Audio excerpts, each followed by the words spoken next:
Morning. I need to vent again, so I'm going to vent. Yesterday, the Age and the Sydney Morning Herald published a cartoon, a racist cartoon, by a slag called Cathy Wilcox. Now, it was the equivalent for the Jewish community of blackface, or the N-word. How the hell did it get to the publication stage? Now, Cathy Wilcox got form. I'll say at the very least, what she did was she put her name to the disgusting MEAA document in November 2023, 6 weeks after October 7, that said in part, the war did not start October 7, and any reporting of it needs to be put into historical context. Just a reminder, it's a functioning democracy. 1,200 people were slaughtered because parachutists turned up at a music festival and then went around the corner and killed people in their homes. And kidnapped some people as well. So that's how that started, but no. Apparently the racist MEAA thinks you needed to put that in a historical context. Righto. So she's got form. There's many other instances. It's almost beyond the point, because the point is that the Age and the Sydney Morning Herald allowed it to be published. There is no other form of racism that gets a leaf pass in this country. But the broader point of what's happening here, and the specifics of that cartoon, is that cartoon, and if you haven't seen it, well done. You missed vile racist sewage.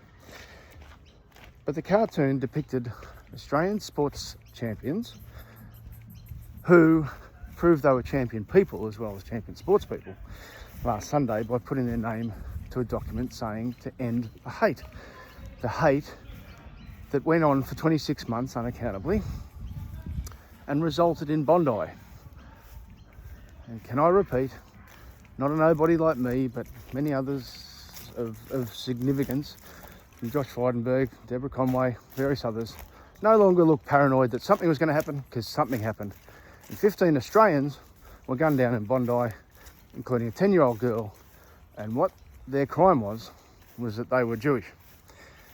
And they were at a Jewish festival, and they were randomly slaughtered, i.e. the slaughter wasn't random, like Port Arthur. The randomness was as long as these people killed Jews. So some sports people, I believe it was started by Jared Healy, who's proud to have known for many years, a very good man, as I said, being a champion AFL player, said we need to do something and put our names to this, and they put their names to it. The response to them having the courage to put their names to it tells you all about the Jew-hating antisemitism that has infected the left in this country. The shameful racism that's being allowed.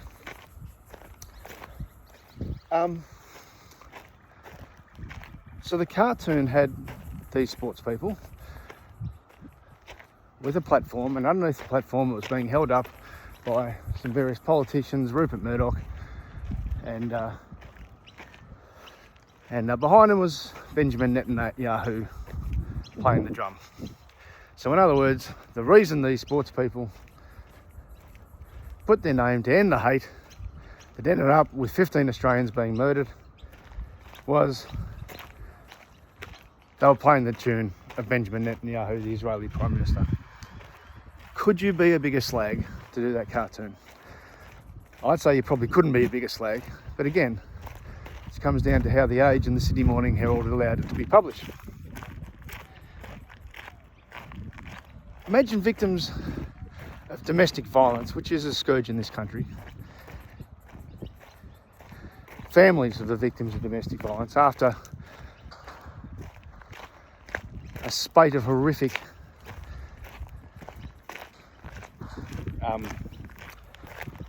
deaths got together and people stood up for it. You reckon they'd be baited? Because that's what's happened here. So that's baiting.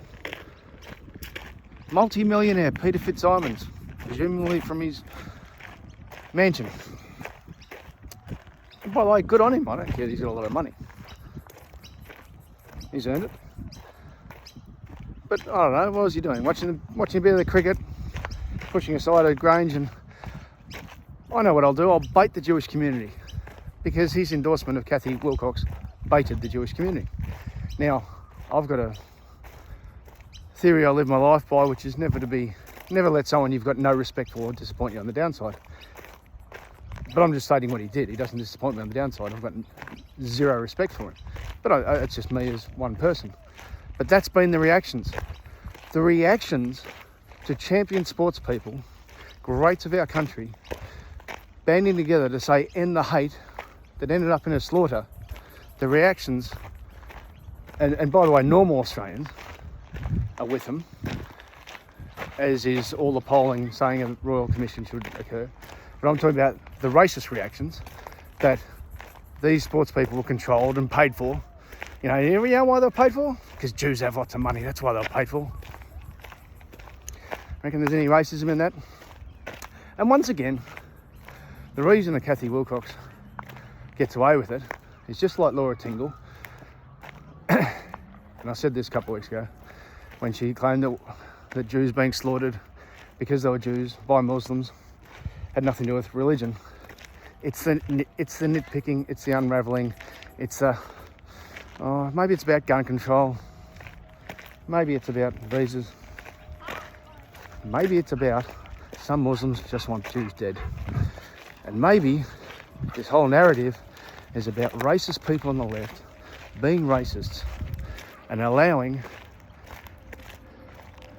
this disgrace to happen in our wonderful country. Call them out.